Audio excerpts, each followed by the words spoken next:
Hello, everyone. Welcome to the PIPCAST 3000. A week late. We usually do an episode every other Sunday, 10 a.m. Pacific. However, this took an extra week because I was at PAX West and I do, all of the, editing all the edit audio and putting it together for an episode. I wasn't home to do that. But I'll talk about that stuff later. As you know, yes, I am Caedo, joined by my two lovely co-hosts, BADCOMPANYSARGE. Hello there. And Jared of Jarred Gaming. Howdy. And we are gonna maybe do a dedicated Fallout topic, but you're gonna see some awesome B-roll of Cyberpunk 2077 because I had a Edgerunners update, which we're gonna talk about in the news section, I think. Yeah. A little bit extra like housekeeping things because this episode is so weird and wonky. We also, for now, have removed the tip of the day feature because that's one of the things that take us the longest to decide, or something that I leave blank until like recording time. So it will make the whole process a lot more efficient if we just take the segment out for now, because I am having trouble coming up with tips, and we are 93 episodes in. So I'm into like suggestions too. You two have any suggestions for other things? I know I mentioned them before recording. I have not had sufficient time to consider your proposal, sir. Yeah, I don't know what people want. Nice, except New Vegas. We just talked about that. People always want New Vegas. It's like everybody's ears perked up immediately. Like I just got 15,000 more viewers, like right then. Okay, well, we do still do the comment of the cast because you guys do leave comments and we appreciate it. I have 3 to choose from. So Jared, since you're back again, semi permanently, I hope. Yeah. Would you like to pick a comment from the previous episode readout? I really appreciate being put on the spot. I mean, they're all such great comments and have so much insight. Definitely not stalling. Mm-hmm. Yep. I mean, I gotta say, I kind of do like the comment by the first one there, Gem and P Rose, only because last time we did it was the first time that I got to partake in taking the, as he puts it, taking the mick out of the gamer. His comment is, I enjoy you guys taking the mick out of the gamer articles. Always a fun time listening to the varying degrees of fail that those articles are. What's your favorite faction in Fallout 4? So it's a comment with a question. Yeah. That I like more the comment about taking the mick out of the gamer, because I did enjoy that. Yeah. I did enjoy that. It is fun. It is fun. As for Fallout faction, for me, I have no idea. So I'm gonna let you guys answer that part if you want. You don't have a favorite? I didn't say I don't have a favorite. I said I can't think of a favorite. There's so many good factions, right, guys? There's so many good ones. I know what you mean. So like, I mean, I just picked the Brotherhood of Steel and Fallout 4. Like they're great. I was probably gonna say that because it's the only one I could think of currently off the top of my head. I'm going with the operators from Nuka World. That's a good choice too. Raiders that like money. Exactly my kind of people. The snazziest dressed. Yep. I mean, honestly, the snazzy dressing is the thing that puts me off the most, although they are wearing black suits, which I can get behind that at least. But yeah, I think they wear checkered stuff too. Yeah, the checkered I don't like so much. Oh, I do. I'm more into the Disciples fashion. Yeah, the Disciples stuff looks pretty cool. They have 3 unique helmets. Yeah. That's how you can tell them apart. The leaders, that is. Yeah. Yeah, so I picked the Brotherhood. I also like the Atom Cats, just wish there was more to them. I think they're cool, but they could be cooler. Kind of thing. Said about pretty much every faction in that game. Yeah, that's true, actually, yeah. Except the Institute, they're uncool. And would take a lot of work, actually. Could have been uncooler, though. They could be uncooler. Take a lot of work.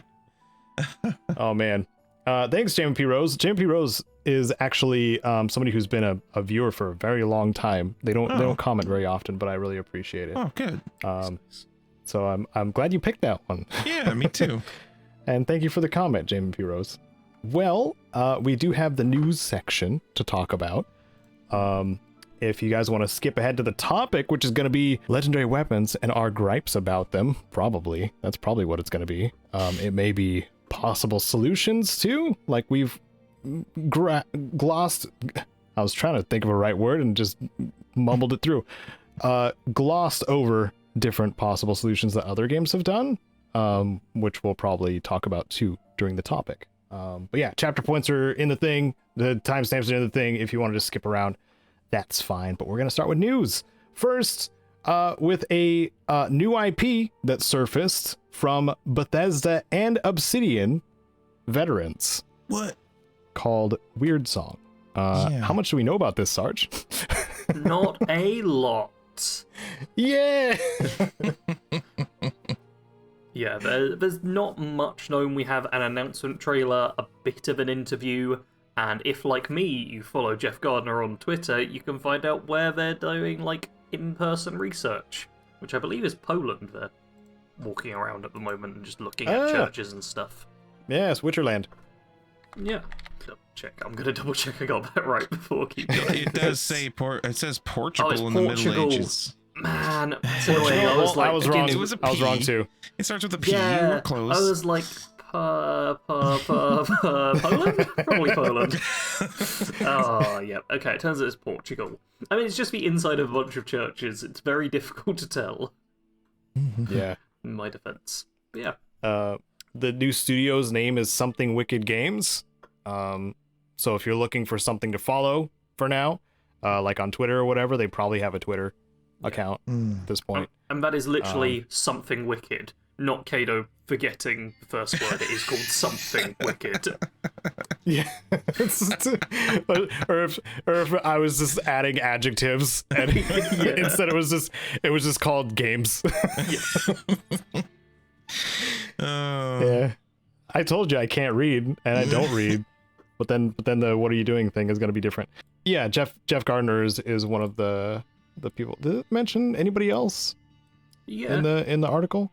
In the article, there's, co-founder and design director Charles Staples is formerly of Obsidian Entertainment, where he worked on New Vegas and The Outer Worlds, and they're joined by former Fallout Shelter and Elder Scrolls Blade technical director Ekram Rashid. Cool. I get a few of the names there. I feel like other names have been brought up elsewhere as well. I'm pretty sure there was a BioWare veteran that's also in the project. It doesn't mention it in this IGN article, but I feel like I read that somewhere as well.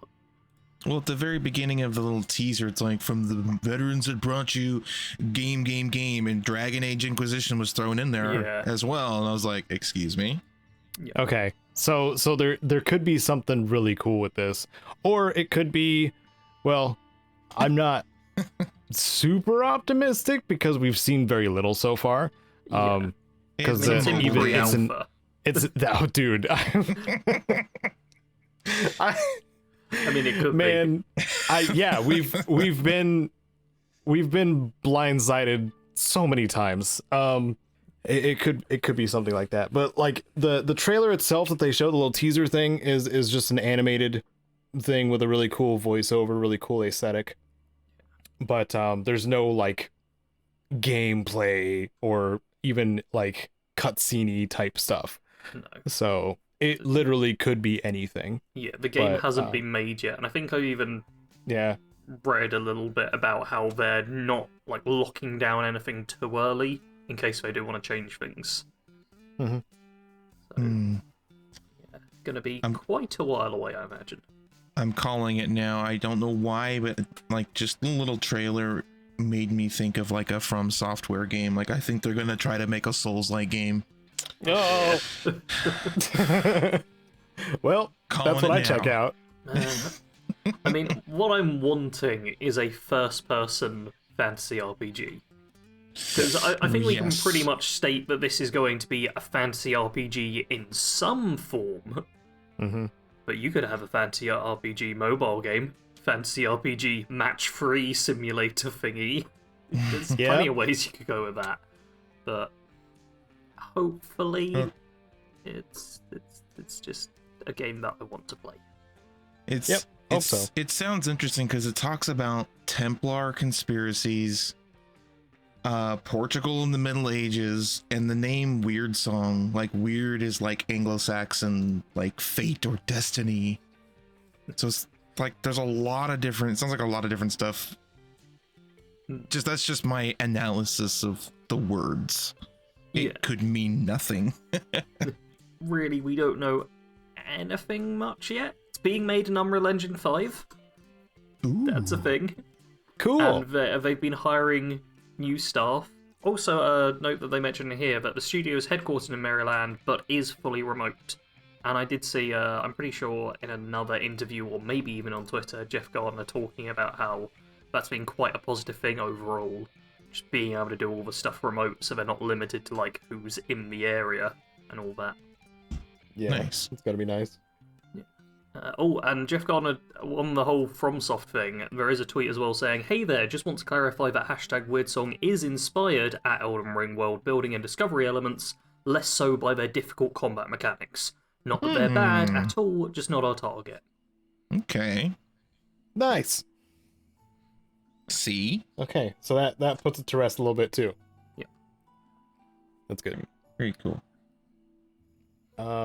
Something else that's possibly pretty cool for a lot of people who enjoyed Tales from the Borderlands. Yes. We've now gotten some teasers and trailers for new Tales of the Borderlands. Yes. Which is a new Tales from the Borderlands. What else is there to say? It's it's going to be a new story adventure to go through in the Borderlands universe. Yeah. This time being developed by Gearbox. Yes. Because obviously the company that made the old Tales games isn't around, really. Yeah, I don't think Telltale's really around anymore. Yeah, they Something happened failed to and lost everything.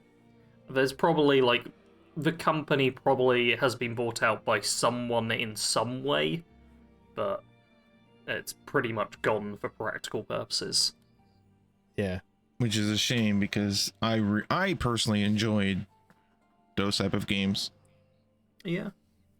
I will say the old Tales from the Borderlands, I believe, is the only game I've got like 100... No, was the first game I got 100% Steam achievements on Steam. Because you beat the game, you get all the achievements no matter what. Yeah. Hey, I'm gonna tell you right now, the old Tales of the Borderlands is so freaking good, though. I don't know if you just like want a good story. Like, it's funny, it's dramatic. I enjoyed the heck out of it. Yeah, I will say it's not really the type of game I'd normally go for, but it was good enough for me to stick with it. Yeah, it reminds me very much of old like point and click adventure games, and that's part of the reason why I was drawn to the company and their games, because I grew up playing point and click adventure games like Monkey Island, which they did. So it seemed like one of the next possible evolutions of that genre. Yeah. Because point and click has kind of fallen off quite a bit. Yeah. Speaking of the Return to Monkey Island, there was a Return to Monkey Island booth at PAPCAST as well. So jealous. Yeah, I didn't really do anything with it though, because I'm not super into Monkey. You know you would have. I know you would have. That was like my first computer game. Was the original Secret of Monkey Island. Man. Yeah. Man. But mine, I was in the King's Quest crowd, so. I heard somebody who was talking to the original director of the King's Quest games, but they were only mentioning it as a story to reference something on their panel instead of just having her show up, which would have been cool, but I digress. Bums me out. Anyway, something that may bum us out also is anything to do with Cyberpunk. What? Game of the year? I think worst game ever, game of the year, Cyberpunk 2077. Worst best game of the year. Yeah. Okay, so we got a lot of things. We talked, I think it was last episode where we talked about, like, I hope it's not abandoned because it feels like it's abandoned kind of thing. Yeah. And then suddenly all this crap drops, which is like the Cyberpunk Edgerunners anime, which is going to be coming soon. Then the crossover content that was added in tandem with a patch in Cyberpunk 2077 and a DLC / expansion announcement, like all at once. Yes. I've done some digging through the comments as well, because there's a YouTube video that goes through this, and the channel itself, Cyberpunk 2077, replied to a comment saying, Phantom Liberty is the only planned expansion for Cyberpunk 2077. So while we are getting more stuff, there's not more planned after this huge drop. Interesting. Yeah. I wonder what that means. So one thing, I'm gonna try to predict right now that the unreachable area north of Pacifica is where this is gonna take place. I'm 100% with you on that. Yep. Both Caedo and I have jumped back into Cyberpunk for the past day or two, and I booted up the map and was like, why is there this area to the north which looks so much different from everything else but you can't go to? It's like, oh yeah, that's got to be DLC stuff. I'm pretty sure they're just making use of something that didn't get to be turned into something at launch. The disastrous, horrible launch of this game. So we'll lump this in with the other thing that I saw that was actually a couple weeks ago, like right when PAX was going on. This also happened. Was the Cyberpunk modding tools were released. Yes. Called, what are they called? Red Mod. And I haven't looked at it at all. But I have looked at the comments in discussion. Oh boy! When they announced it, and I put one of them in the outline. Somebody left a comment saying the modders will do the work CD didn't do. LMFAO. This joke is overused to the point to where any page you pick of the discussion comments, there's at least one. At least one, I'm saying. So if you get the urge to joke that the responsibility falls to the modders to fix someone's game, just don't. It's old. Figure out a different joke. Because modders like to do their own thing too. Yeah.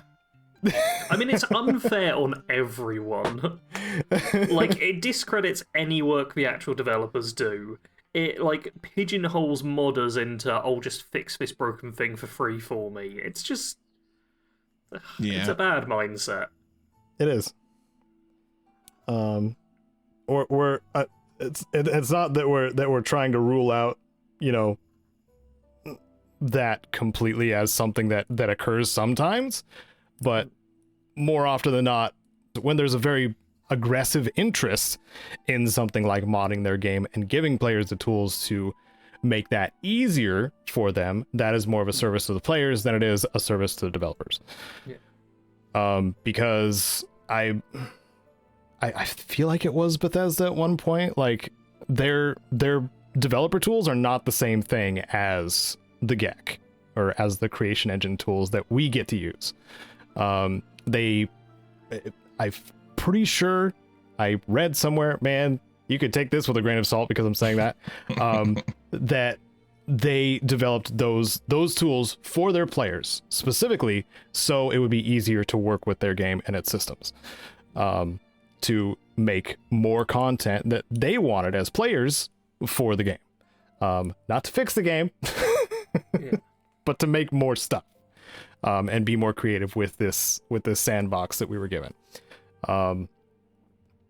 So I don't know, what's the moral here? I guess be funnier. I will say though that I do appreciate the modders that do go out of their way to quote unquote fix these games, because I mean, I'll be honest, like whenever I download like Skyrim or Fallout and I start modding, the first one I go to is the unofficial patch mod that fixes everything, because it's almost the only everything. Well, it fixes. I've got my own complaints with those mods. Same, same. I do too. Because they sometimes add like content that was cut as if it was supposed to be finished. Which is annoying to me. That's usually a separate it's mod. It's all a matter of taste. No, like the unofficial patch in 3 does add stuff. Okay. Like it does. It's a little annoying because it is thought of as this just fixes the problems mod. But then it also does a couple of extra things. And then you have what happened in my most recent video where someone was like, actually you failed your crafting run because you can craft lockpicks and you haven't done that. And I'm like, no, you're playing with a mod and everyone thinks that. Is that the rant? Sorry.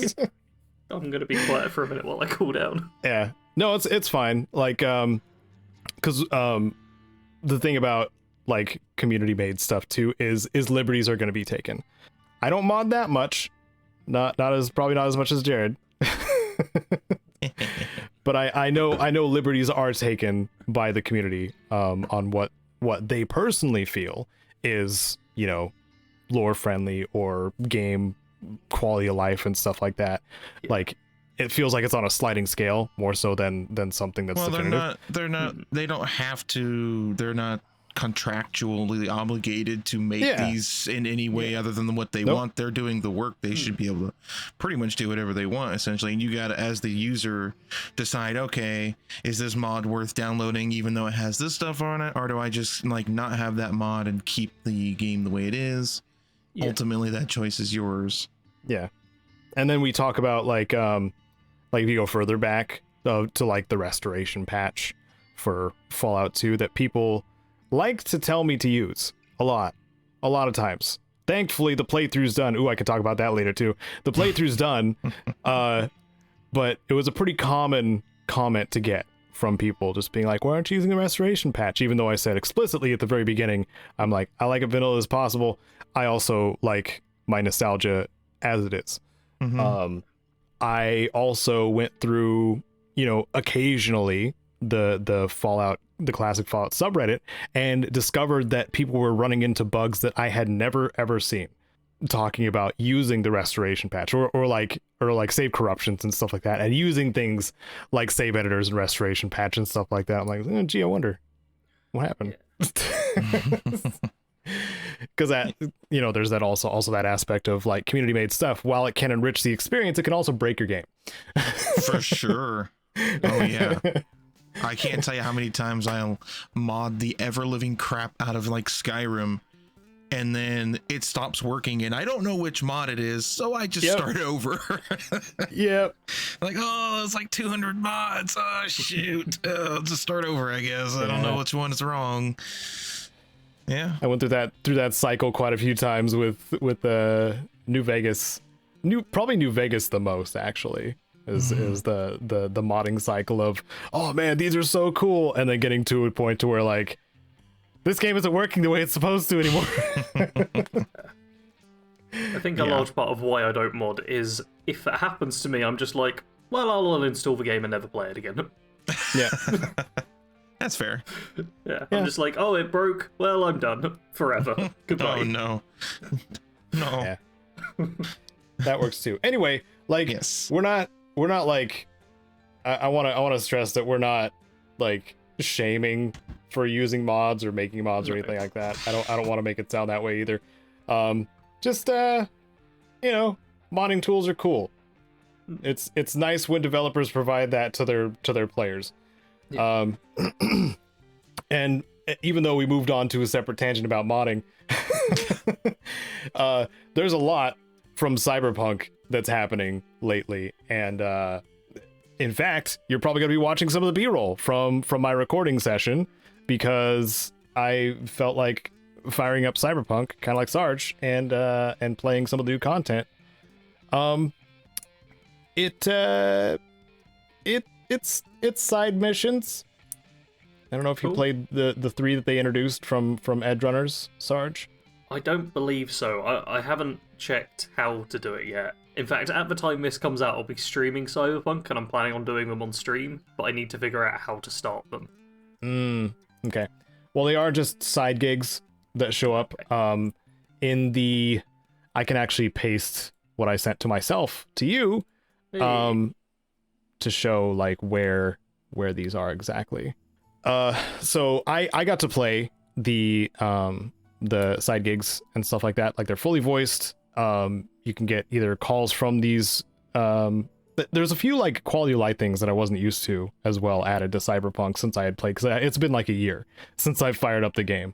There was a 14 gig patch waiting for me. Oh, damn. Yeah. So the fixer contacts you and they're just like, hey, you got a job, like, but once you're in the area of the mission, because that's usually how they kind of go. And these 3 gigs that they added are somehow based or referencing the Edgerunners thing, anime, anime thing. And they just felt like they belonged. They felt like the generic gigs that you get. There was one in particular that involved a car chase, which was pretty cool. Because those aren't terribly common, but it sounds like the developers want to make that a more common occurrence. Yeah.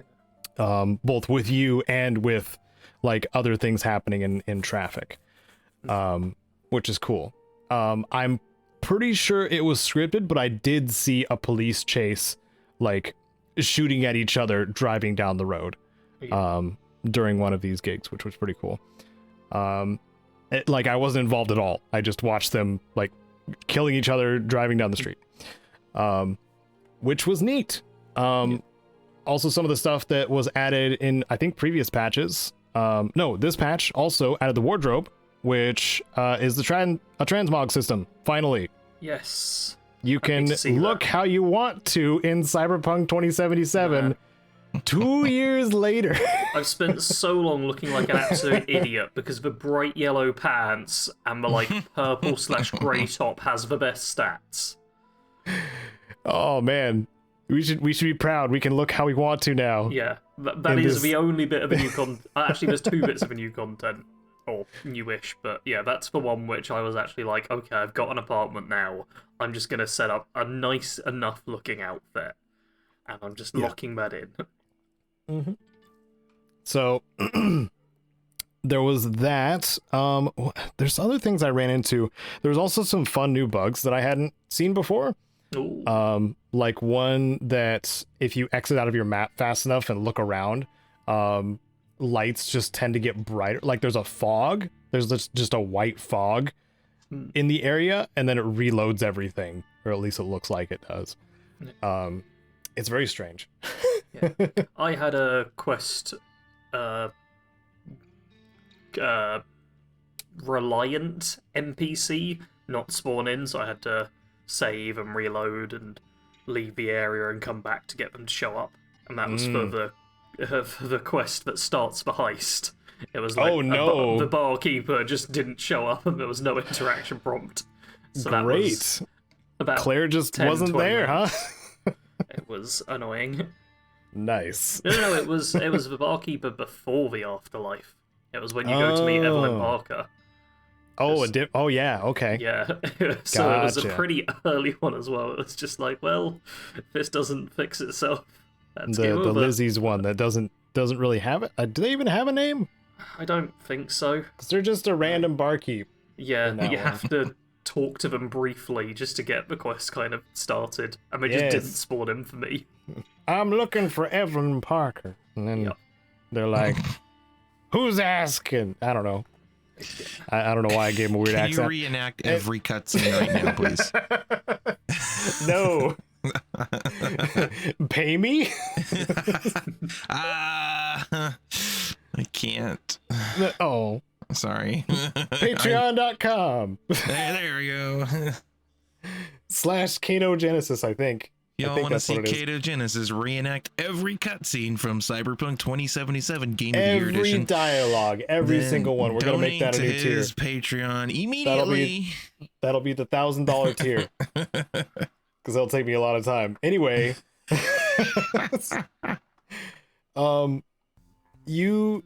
you said you played like most of the heist stuff, so like it's like was the intro stuff still fairly jank? The intro stuff? What do you mean by the intro stuff? The heist stuff. The heist missions.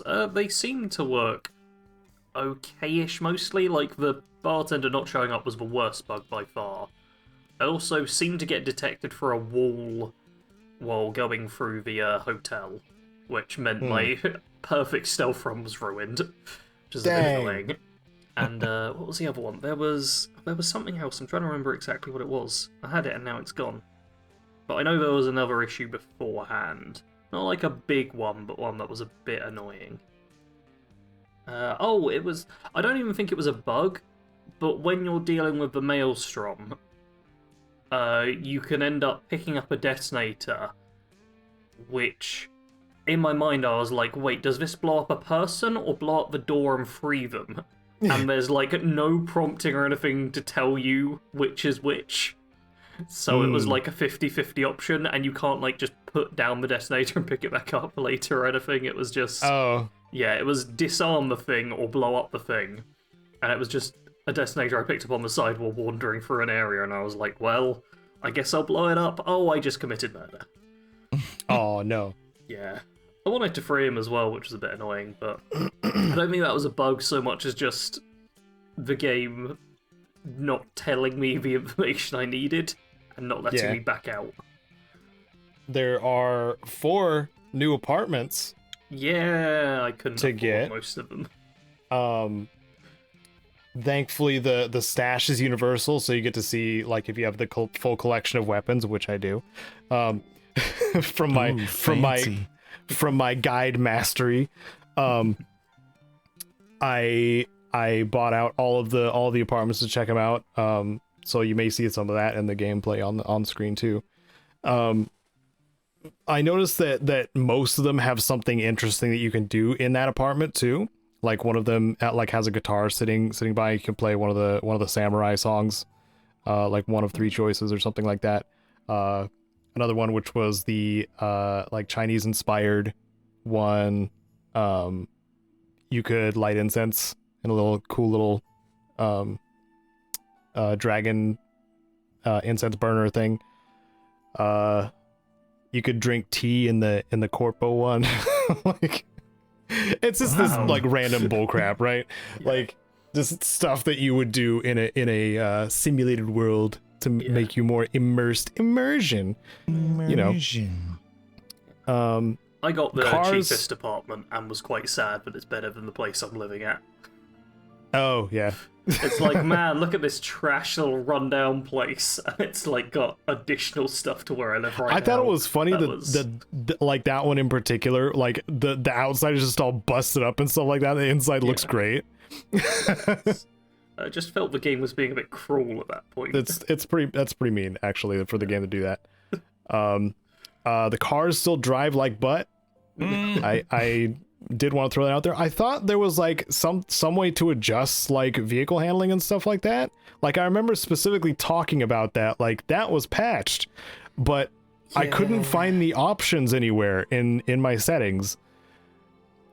So I was just stuck, stealing quartz vehicles from random people because I know for a fact that those actually handle better than most vehicles in the game. Yeah, I elected to run across most of the things. Yeah, I ran for some of it athletics. Too. It does. That's true.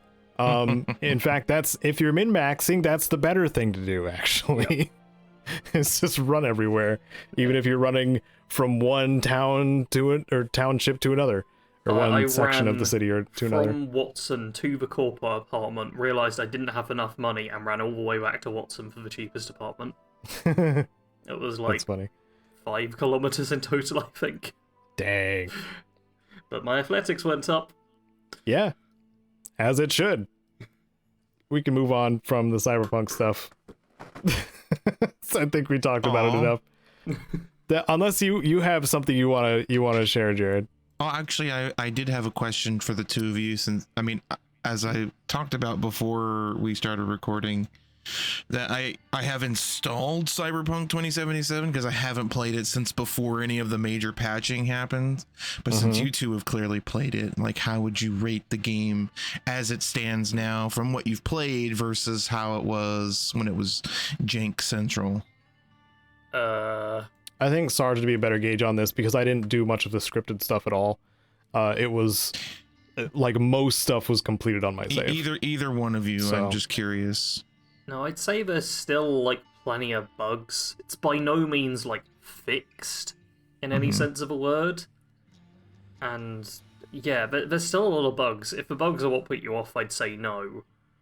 I mean, for me personally, a lot of the main story puts me off more than anything in the way that's all constructed. I was actually thinking about it as I was playing, that it feels like the story is not that of an open world, like, free roam game. It feels like more of a linear narrative story that's then been placed into an open world. Yeah. Yeah. But yeah, I mean, bug-wise, it's pretty similar. Okay. Yeah. All right, I was just curious. At It some point, definitely.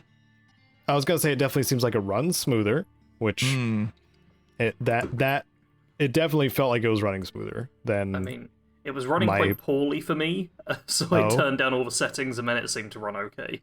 Okay. But, Forget what I said. That's something I noticed ever since, like, the start of Cyberpunk. I think at the very beginning I had to turn up the settings to get it to run better, and now I'm at the point of needing to turn them down to get it to run better. So I think you just kind of have to hit whatever sweet spot is for your computer to get it to run well.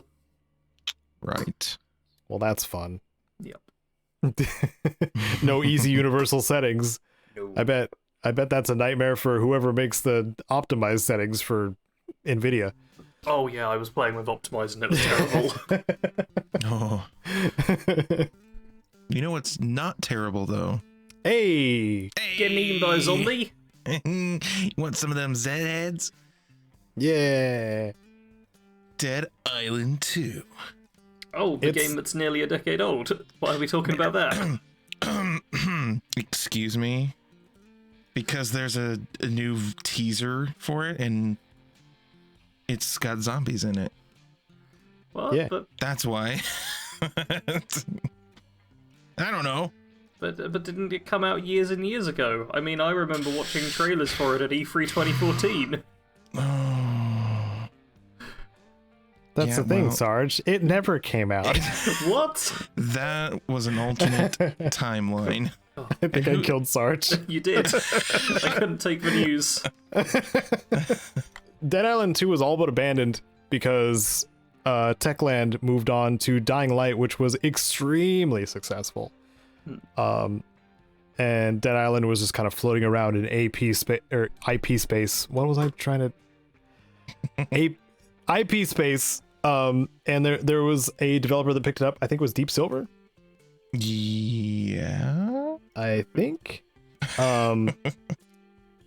So whoever picked it up, it's now in the works again.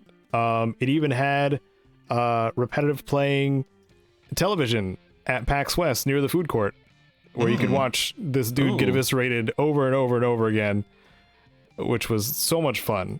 While you're eating. When you're eating, yes.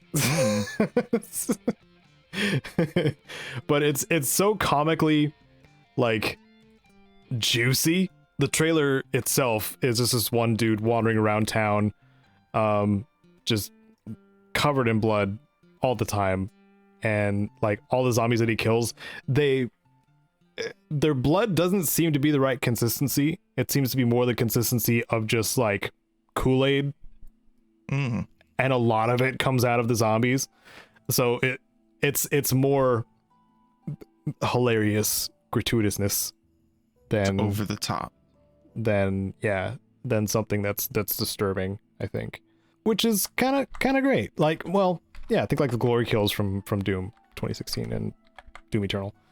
Yeah, that kind of nonsense, you know. It's essentially what like Saints Row versus GTA. It's very similar, but one's way more comical and over the top. That's Dead Island versus Dying Light. Yeah, Yeah, that's actually a really good comparison, because Dying Light is a lot more serious a lot of the time. Yeah, that's a really good comparison.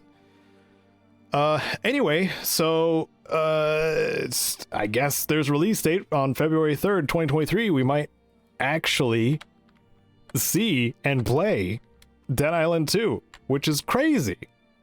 I don't believe it. Sarge doesn't believe it. Who's right? We'll find out on February 3rd next year. Back to you, Tom. Oh wait, Tom's not here. So I already alluded to it a little bit, but guys, I don't know if you'll believe me, but I did go to PAX West. I already don't believe you. You're lying. Prove it. Okay, well, we can skip this one if you want. No, I want proof. Yeah, I want proof too. Just because I'm curious how you would prove it. Well, you have to jump into my Patreon and look at my photos. What? Yeah. Yeah. Okay. I can send a photo if you want, I guess, but yeah. Ooh. Anyway, yeah, so I went to PAX West in Seattle over the last weekend. And it was a lot. It was a lot to take in. It was my first time going to PAX. A lot of people. Good guidelines, otherwise I wouldn't have been there. Like we had to have vax proof and wear masks if we weren't eating or in like the designated eating areas and stuff like that. So I didn't come back with con cred or COVID. Made me happy. Yay. Made me very happy, in fact, because I'm still recharging mentally from just the exposure to people and the city. Saw a lot of cool things. Should probably go over that. I got to play the System Shock demo, the System Shock remake that is happening. Nice. From what I played, extremely faithful to, at least aesthetically and gameplay wise, extremely faithful to that era of games. The early 2000s kind of first person immersive sim type of creepy factor thing, which was great. And on the opposite side, or on the other side of that kiosk lineup of kiosks, was Gungrave Gore, which was a pretty fun like shooter instead of hack and slash, because it was just guns all the time. I enjoyed that a little bit. Got a little repetitive after a little while, but I probably was just not learning the controls enough because I only had like 20 minutes to play. There's a game called Super Fuse. This appeared like a Diablo-like, but it had a Borderlands comic book aesthetic, which was freaking awesome. Unfortunately, this one crashed on me when I was trying it. Aww. And everybody watching behind me was like, "Oh," and I'm like, "I'm too good at the game," and then I walked away. So then I also played Death Road's Tournament, which I forwarded to Sarge as a possible something post-apocalyptic-y to try. Doesn't sound like it's your thing, Sarge, but this was a hard to describe game with just regular words that people say out their face. It's cards and cars in the post-apocalypse. Yep. That's a good summary. I'm gonna move on. So there was also Myth Force, which is an 80s cartoon aesthetic, but gameplay is in the vibe of Vermintide and Borderlands. Yes. I think I actually own that on Epic Games. Which? Myth Force. What? It's not out yet. Maybe I'm thinking of something else. But I'm pretty sure it's like an early access situation. It might be an early access game. If it is an early access game, then you might be onto something. Come on, Epic Games, load. You gotta boot it up. You gotta boot it up to prove it. I was gonna see if I have it. I have something that's like it's like a 1980s cartoon with like fantasy Vermintide. Okay, it might be the same game. I might be wrong. Accurate description. Or it turns out there's two of these very distinct games out there. It's a distinct possibility. They're gonna sue each other. That would be something. but they have to fight each other in their own games. I don't know. Yeah. Continue. Two more. Astro Duel 2, which is the sequel to Astro Duel 1, I assume. This is Asteroids and Smash Bros put together. And it's very fun. I hope that there is a large following variety YouTuber who picks this up and plays it with their friends, because this game needs to get more recognition. I have faith that this would be a fun one to play with friends at any point in time, because it has like 2 fighting modes basically. You can fight as the pilot, so your standard, kind of Smash Brosy type thing, with energy weapons and stuff like that. But it's also got a field of 0G that surrounds the arena. And once you go into that 0G, you hop into your ship and you start flying around with your ship. So you can do like dogfighting out in this 0G area, or you can fire at someone inside the arena from your ship, or vice versa, which is really cool. It's hard to describe, like one of the previous ones, but it is really cool, and I hope that people give it a try. And finally, there was an Apogee, old school Apogee. What? The 90s. No, I know what you're talking about. I'm just surprised to hear that name. They exist still. Wow. Yeah, so one of the things that they were promoting was Raptor Call of the Shadows Remixed, because Raptor is a game that I am very fond of.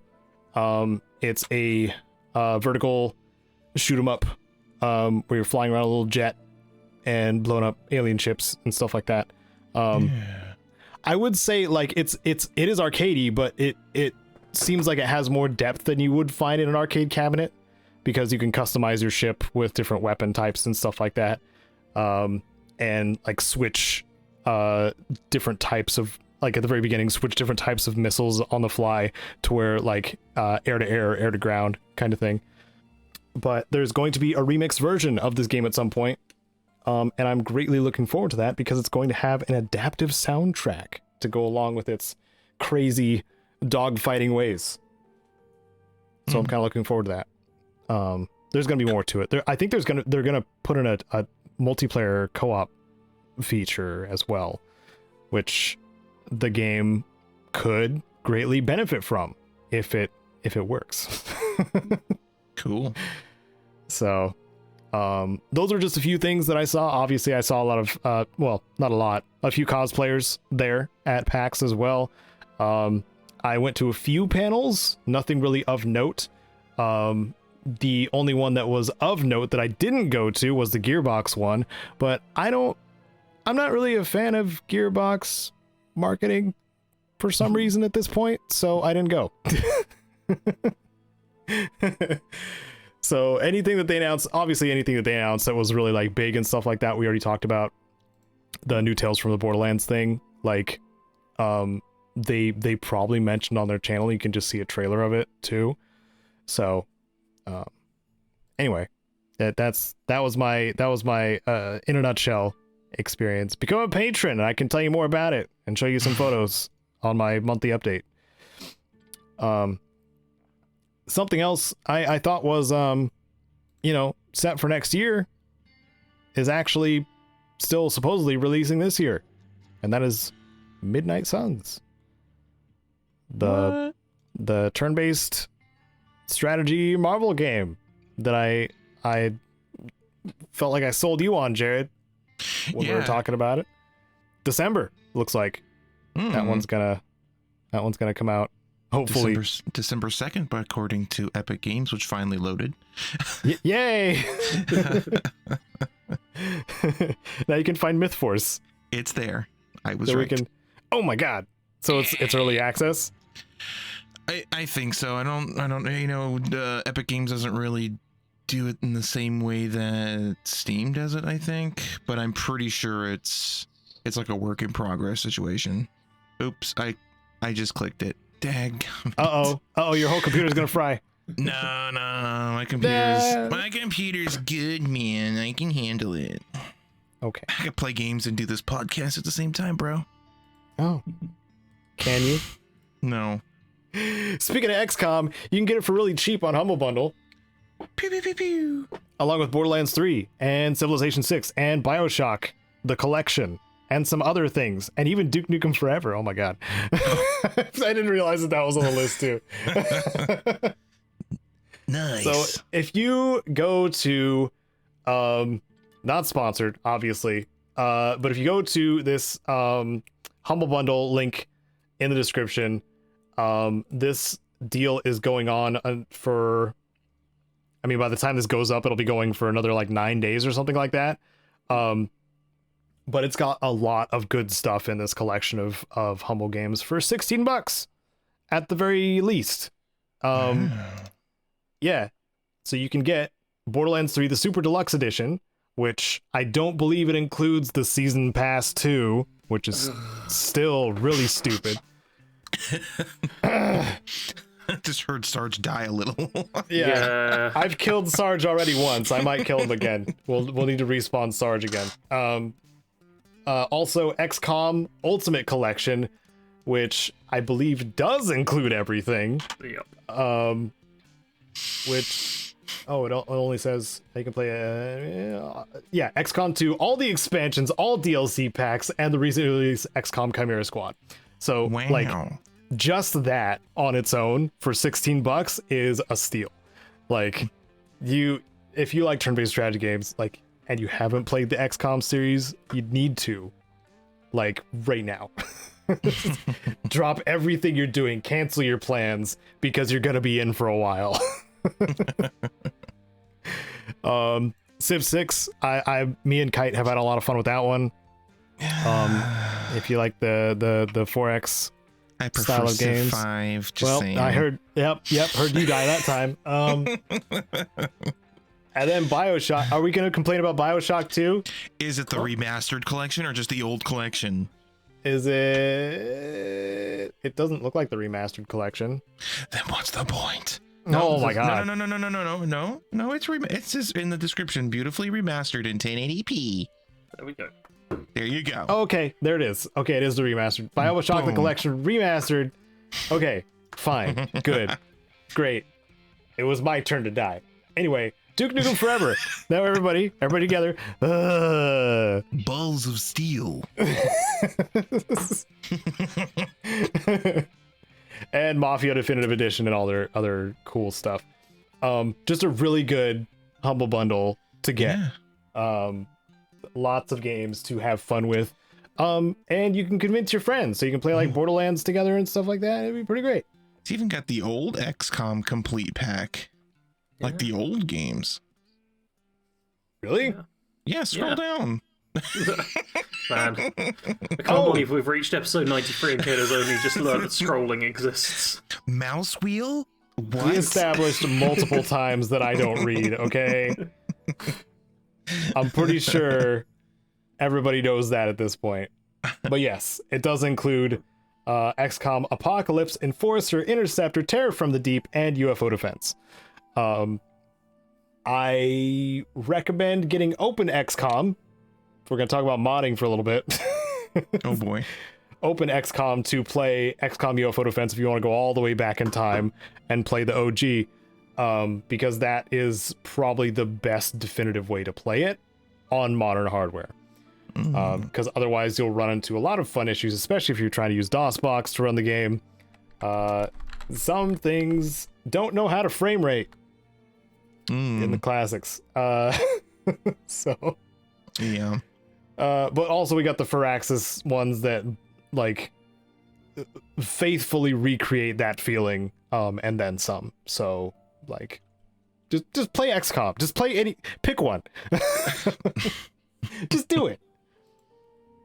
Let's move on to something else. I'm done being a shill for like a bazillion things this episode. I'm such a shill right now. Humble is not a sponsor of this podcast, but they could be. But they could be.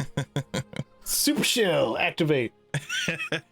Want me to do this one since I was the one that put it in there? Yeah, last news thing, do it. If for no other reason than a cautionary tale, something that I happened to see while looking for current news topics and whatnot for this podcast, seemed that there is a series of fake Minecraft updates that are going around that are infecting people's PCs with deadly malware. Oh no. So if you're a Minecraft aficionado, or if you're just wanting to dust it off and give it another try, but you want to update it, make sure you're downloading the updates from the source and not downloading some malware to break your computer. Yeah, make sure you're getting official stuff. Yeah, which is a true statement for anything. Yeah. Even though we didn't do tip of the day, here's your tip of the day. Download your updates from official Download channels. mods. Oh man, I messed up. Damn it. Fix developers' crappy games with mods. But no, yeah, I don't know much more than that. Honestly, I didn't read too much. It just sounds like there's some fake updates out there, and people will just click on anything with a hyperlink in it these days, and before you know it, your computer don't work. So don't do that. Yeah. You gotta get a new There's computer. literally no reason for this to happen. Most games update themselves. I have another solution, another possible Yes? solution. Just don't play Minecraft. I knew you were gonna say that. Just play XCOM instead. Bam. Also, not a sponsor, but also could be. For Axis, call us. Yep. For Axis. Hey, hello. We know It they're would be listening to the podcast. Yeah, it would be 2K though, and I don't like 2K either. Like, Well, because that's where their extra DLC bullcrap comes from. well, beggars can't be choosers, Caedo. Well, I'm not a beggar, unfortunately. I am, though, so if any scummy companies want to sponsor me, I'm cheap. End the podcast, quick! End the podcast. I would Damn. end the podcast, but we got a topic to get through too. Yes. So, what we wrote this, I wrote this, I'm pretty sure, ages ago in our outline, and now we're just getting to it. The tagline is, "If only Legendary were not existing." In all caps. Yes. All your base are belong to us. Yes. That's what that Also reminds that. me of. Sarge did a lovely video on the Legendary system in Fallout 76 and how problematic it became as a system. I should probably link that, but just attach it to the topic, actually. I'll probably just do that. If you could, please. So, Sarge made a video on the Legendary system for Fallout 76, which is a, quote, improved version of Fallout 4's Legendary system, where up to 3 ranks of Legendary effects could be added to a piece of equipment. For anybody who's been living under a rock or hasn't played any games past New Vegas, the Legendary system is a random enchantment system, very similar to how you would find things in Skyrim with random enchantments on them, but instead, they're called Legendaries in Fallout. And they give a random sometimes interesting, sometimes useless effect. Like, there's many Slayers effects that were in Fallout 4. You could get the Mutant Slayers or the Ghoul Slayers and stuff like that. Give you a bonus damage to those types of enemies and stuff like that. Then there's the quite awesome ones that start to get exploited in 76, like the Bloodied ones that increase your damage, lower your health is, and you can forcefully lower your health via radiation in Fallout 4 and 76 and make your character very strong. Which is the meta. In 76 anyway. I don't know if that's ever going to change, or if that has changed. I haven't been on enough to notice it. I feel like it's not the dominating meta like it was when we were regularly playing. Because it was, like, back in the day, it was weird to see someone whose health bar wasn't almost entirely red with rats. That was just... If you wanted to be good at the game, you played a bloody build. Now it seems there's a bit more variety going on, and while Bloodied is still very strong, it's no longer like the you have to do this if you want to be in the good, like making lots of kills camp. I thought you were gonna go on about Legendaries. No, I ended Since you that have a sentence talking about Bloodied. You have a lot of history. Talk about Legendaries, Sarge. I do. So the video Caedo referenced is called "The Legendary System is Broken. Here's how to fix it," which is one I am quite proud of. Because You should be. Yeah, I put the time into it to really like explain things, and now that video from 3 years ago, I will half remember and poorly explain. Yay! So the kind of issue, so to speak, with Legendaries does come largely from their randomness. You could get the best weapon ever from killing a legendary Radroach, but killing a legendary Deathclaw could get you a piece of absolute garbage. And there's just something inherently in there which doesn't quite feel right. That's one of the problems where, like, oh, if you kill a big, strong enemy, you should get something good. It's like the boss fight mentality, where you defeat a boss, you deserve a good reward. You defeat a basic enemy, you're not going to get much for it. But the legendary system sort of bypasses that by just giving one of thousands, or hundreds of thousands, hundreds of thousands of random legendaries just in one big pool where you could end up with anything, which is just random. It's just RNG. It's just RNG. You could just roll a dice instead, and it would be the same thing. And that I really didn't like. So I talked about solutions like making it so there's different tiers of legendaries where like stuff like Radstags and Mole Rats and basic enemies could only get you like very garbage legendary things, and then like big enemies like the Deathclaws, Yaogwai, Scorchbeast, whatever, can get you like really good things. But that doesn't happen. All that happens is the RNG remains, and that's my big problem. It's just entirely random, and that's it.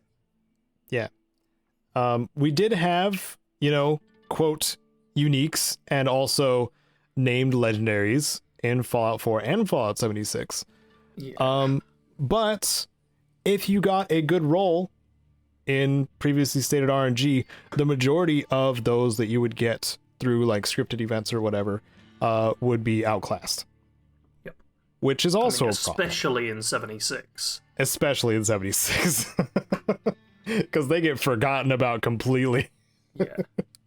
One exception to this, of course, is the Deliverer in Fallout 4. Nothing can outclass that thing. Even after all the DLC happened. Like, that handgun is a powerhouse and will never be topped. I don't think. Maybe even in any Fallout game following, because, like, that thing's stupid. That thing's absurdly powerful. As a VATS weapon, especially. Anyway, I don't even know if it was I don't think it was intentional. We've talked about this before, I think. The amount of shots you can do with that in one turn, or one VATS thing. So, my main gripe with like the legendary system when it came into was introduced with Fallout 4, along with many other design choices that were, some were good, some were not so much, was that uniques kind of got grouped in with everything else. Because like there was some named weapons that had just a legendary effect. There were some truly unique weapons that had a unique look to them, like the Deliverer, and also had a legendary effect on top of them. But because they had a unique look and a name, they were, to me, classed as a unique weapon. Part of what made my channel successful has been covering unique pieces of equipment and where to find them. Because that is something people actively want to seek out. People search for those things, and then once they know where those things are or are aware of those things, they will continuously go back and get that, because that is like reaching that level of knowledge in a game and also just wanting to jumpstart that power fantasy, whatever number playthrough that is. Yeah, I will also say that my channel largely got popular through character builds, and a big part of that is having the right equipment, and it's nice to go, oh, Caedo Genesis made this video showing you where you can get this unique, and with this unique you can create the build that you want. Reliable equipment. When you instead have to be like, okay, just kill legendary enemies until you get the exact role. Good luck. No! Yeah, so, part of, and we had, did we have Camelworks on at some point to talk about it too? I think that comes up like every time I talk to Camelworks as well, like, because everybody, especially in this like realm of like knowledge and guides and stuff like that, or like legendary system just did not make things better. Or didn't do things the way that the developers were hoping, I suppose. I mean, I'm not so sure about it being a failure in the eyes of the developers, because it's the loot box mentality. Sure, we'll all complain about them, but there's plenty of people who love them. Also, I need to get more water because my voice is clearly going. Yeah. I'm sorry, Sarge. Jared, what do you think? Well, I'm gonna put you on the spot. My channel became super popular. Oh wait, that never happened.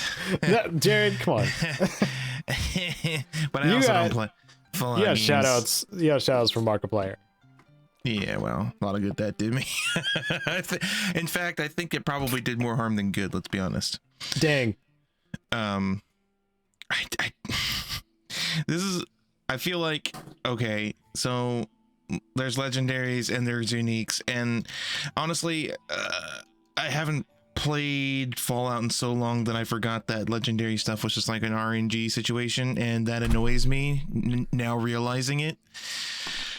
And I especially appreciate the unique if it looks unique and is also unique. And that's just that's what there should be, and nothing else. Yeah. I mean, the aesthetic of your character is something that does matter to a lot of us. Yep. So having stuff that just even looks different, even if the stats are the same, can be a nice little change up for things. Yeah. It was always the thing that I hated the most with was Skyrim really bad about that, having like unique weapons that looked exactly like normal weapons, but they just had a name. Yep. And I'm sure Fallout did it too, but I'm more familiar with Skyrim than Fallout, honestly. Skyrim did have. Can we change this podcast about Skyrim? No, I'm just We kidding. can bring it up. I mean, I think it's worth bringing up because it's a very similar system. Yeah, it's very close to it. That's why I mentioned at the very beginning of the topic, is because I was just being a smart aleck. Just an evolution of the enchantment system into Fallout 4. Well, no, it's annoyed me greatly that, you know, like, oh, this really cool katana, you know, Blades katana, but it looks exactly like every other Blades katana, even though this one's like the Dragon Slayer or whatever. It's like, why doesn't this look cooler? Yeah. Why does this not look cooler? Well, and the same thing goes for Fallout. It's like, I got this super amazing, you know, laser rifle. Looks exactly like every other run-of-the-mill laser rifle that has ever existed in this game. Why does it not look cooler? Skyrim, fortunately, and Elder Scrolls games in general are fortunately able to distinguish classes of weapon rarity just by calling them Daedric, or Daedric artifacts. So, like, which gives Skyrim an advantage. Like, even though there are like some uniques, like I gave up partway through trying to make a unique guide for Skyrim, by the way, and I just threw together like what I thought was a good like amount of stuff and then just let it go.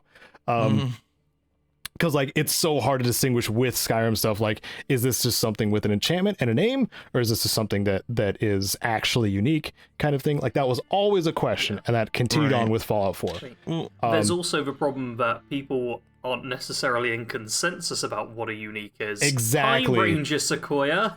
No, I don't know who that is. No.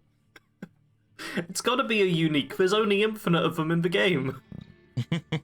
Oh, dude, when we had Will Strife on, I should have like brought that up to him. Cause his video, I am certain his video on most, I think it's like most powerful handguns or most powerful unique weapons, he includes the Ranger Sequoia as a unique item, and I so it's all his fault. it may You're be getting all called his out, fault. Will. I may I may have to invite him back on and just start internet beef with him immediately. Because the Ranger Sequoia is a rare handgun in Fallout New Vegas, but a lot of commenters, it hasn't happened much at all lately, but a lot of commenters have stated, you know, where's the Ranger Sequoia in the unique weapons guide where it's not a unique, so it's not there. But people think it is because it's so rare. I think if we're talking about what we would prefer, I think a unique weapon has to be more than just a unique name and a unique look. I think it's important that a legendary weapon or a unique weapon has a lore, has a story. Yeah. You know what I mean? Like, it's not just a pistol that's hard to find. It's a pistol that a legendary general wielded, one on him against an entire army, and he modified it to do such and such, and now it's in your hands. What are you going to do with it? You know? I think an example I gave in my old video was something like, would you rather get a Ghoul Slayer's laser pistol as a drop off of just a generic enemy you come across, or would you like to come across a group of NPCs who have got trapped in a house and a horde of ghouls is coming after them, and if you help them like survive the attack, then as a reward the leader will give you a laser pistol with the Ghoul Slayer's effect, but it's got like some unique look to it, it's got its own name, and then it's got a bit of lore behind it because you've got it for saving these people from ghouls. Well, I think it depends, because Fallout 4 kind of did do that with the Salem quest. Not really though, because that just looks the same. It does look the same, but the dude who gives it to you, I think he states at some point that it does have a history, and you did, you know, help him destroy a whole bunch of Mirelurks attacking, but and that's what the rifle does. It kind of has to be everything. It can't just be a cool story with a generic looking gun, and it can't just be a cool looking gun without a story. It all kind of needs to come together to create a truly unique or legendary item. Yeah, that's the thing. The Rebar 2 doesn't have all of it, so it fails. True. It also has the dumb logic thing of he has a Mirelurk killing gun, which he's not using. Whereas in my instance, I'd like it to be the gun that the head of the group was using, ideally. Yeah. Because it is a bit stupid when it's like, here's the perfect weapon, I'm going to leave it on the table. Yeah. Yeah, that's pretty funny. Game logic. Game logic. Immersion. I think when it comes to now my voice is going. When it comes to the concept of something unique, whether it needs to have unique effects, look unique, or have a unique name, I think to me, I've been able to like say that as long as it has two of those things, then I'm fine with it. Okay. That like those, as long as there's two, like any of those are interchangeable to me. But because like in Fallout 3, like before, like when uniques were kind of coming into being a thing, or more so being a popular thing, like pretty much all of the uniques in Fallout 3 look exactly like their normal counterparts. However, a lot of them have actual unique effects and names, which would classify them as actual unique weapons, like the Victory Rifle, for example. I think it's a Victory Rifle, the one that has knockdown on crit. So it's a unique sniper rifle with a unique effect that you can't get on any other, you know, long range weapon. So that would class it, as a cool unique thing. Doesn't really have a backstory, which would be cool. But I don't know. I hate I hate that we bring up New Vegas again. Come on, New Vegas fanboys, let's have it. Because there's gonna be a lot of thought with how New Vegas handled a lot of its uniques, which some of them did have a backstory. I recall the Pew Pew, for example. After you collect 50 blue star bottle caps, and somebody randomly approaches you, a random stranger approaches you, and which I want to shoot in the face, and tells you, hey, those blue star bottle caps are part of a legend. There's somebody traveling around killing people for blue star bottle caps, and then he leaves it be. But you will probably be collecting kill him for a blue star bottle cap, and then you kill him for blue star bottle. He has multiples, so he's worth it. But then you go around, you collect all the blue star bottle caps. You run into people that are still collecting them. Also, like there's one outside of Nipton, a little encounter between two people. You kill them both, you get more blue star bottle caps. But once you have 50, you can go to the Sunset Sarsaparilla HQ and you will find the person that they were talking about, but he'll be dead. And you'll gain his gun, the Pew Pew, which he likely killed other people with. It even has a blue star cap on it, to like solidify that it has a backstory with this character. And I don't think, besides New Vegas, I don't think any of the other Fallout games really had that much history to one weapon. And New Vegas might have multiples. That's just the one that came to mind. Because there is Christine's COS silencer rifle. The character herself has backstory with a lot of stuff, especially in the DLCs. But you're able to get her rifle in the DLC that she's not even in. She just gets referenced from a previous DLC, which and it's in Old World Blues is where you get it. She's in Dead Money, which is really cool. But New Vegas had this cool, well, something like Obsidian being good at narratives, had this cool connection with all the DLCs and the characters in them. So I think that part's cool too. Chance's Knife has a comic book history. It does? Yeah, there's the New Vegas, the enhanced edition or whatever, the collector's edition. It came with a comic book. And Chance was part of Benny's crew. He died along the way. And that's why you find him buried on the way, or either on the way or away from Good Springs. I haven't looked at it in a while, but that's why his knife is in the grave and you can take it as a unique weapon. I think it's got like blood on it too, like it does have a unique look. Pretty sure. Which is cool. Got a little bit of external history on that one. But it's oh, sorry. No, go ahead. I was pretty much done. I just wanted to build upon what you were saying, how like if it has like at least two of those factors, you're okay with it, and how I think I completely disagree with that. Oh. But like, I'll fight you. I'm just kidding.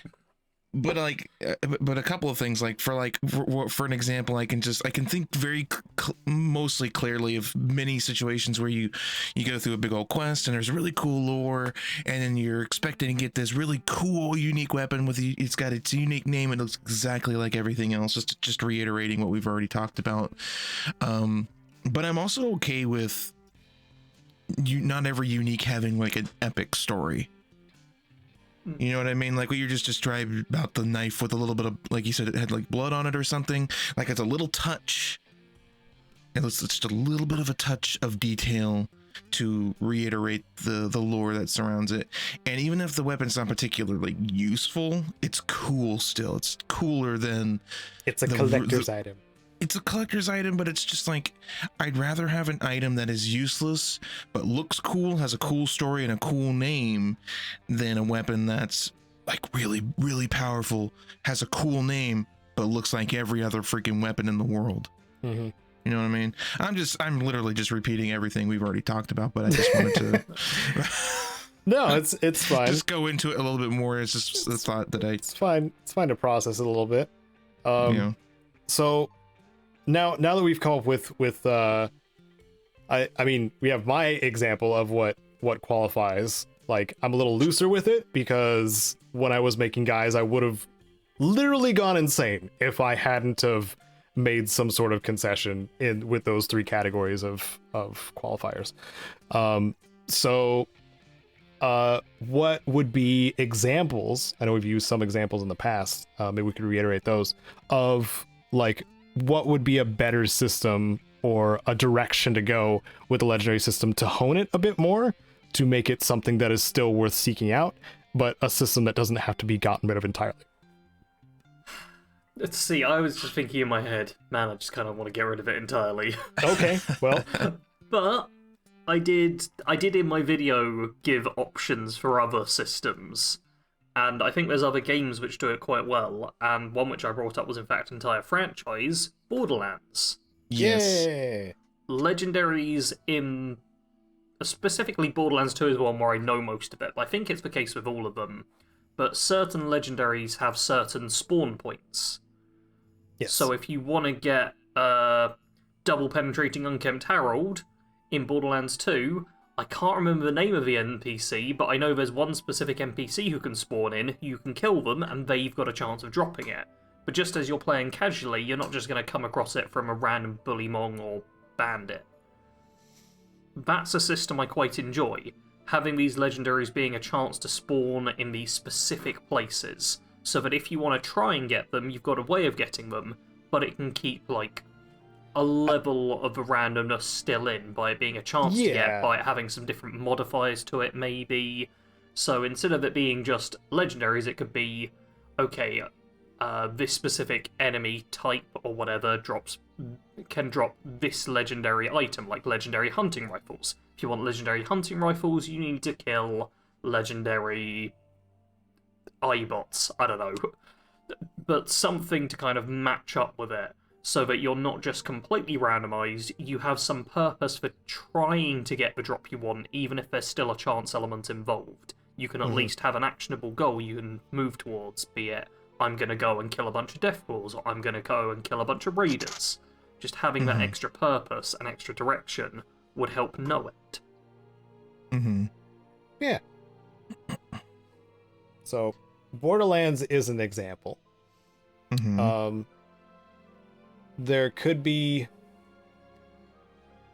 like, I already brought up Skyrim, which to some people it may feel like a step back, but because I mentioned Daedric artifacts, like, I can't say, like, you can keep them semi-separate as systems, like, just have, you know, this category of the Outer Worlds did this as well with the science weapons.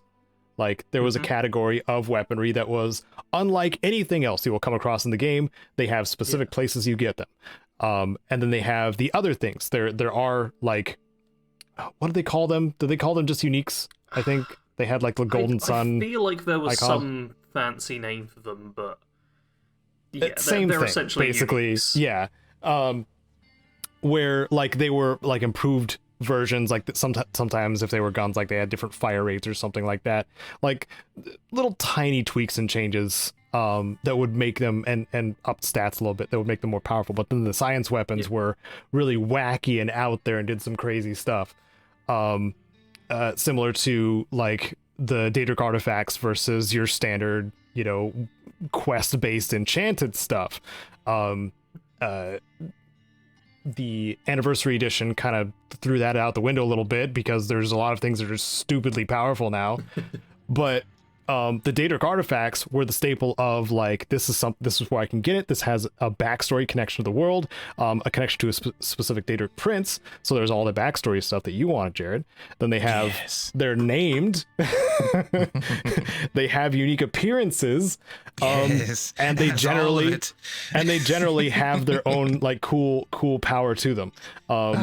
Like the Mehrunes Razor is among one of my favorites, because it's like, it'll just instantly kill at a very low chance, but it can work on just about everything. So yeah, like, you could just run up to a dragon, make sure you have you know, it in your offhand and whatever you want in your main hand, and just keep doing those double power attacks until that procs off and then the dragon instantly dies. Like it's absurd how awesome that weapon is, but it's the only one of its kind. So the backstory, you have to rebuild it. You have to get all the pieces, then put it back together. And then it's in one piece. You can put it on your mantle, or you can wield it. Or you can just forget about it in your item container in your player home, your weapon container or whatever.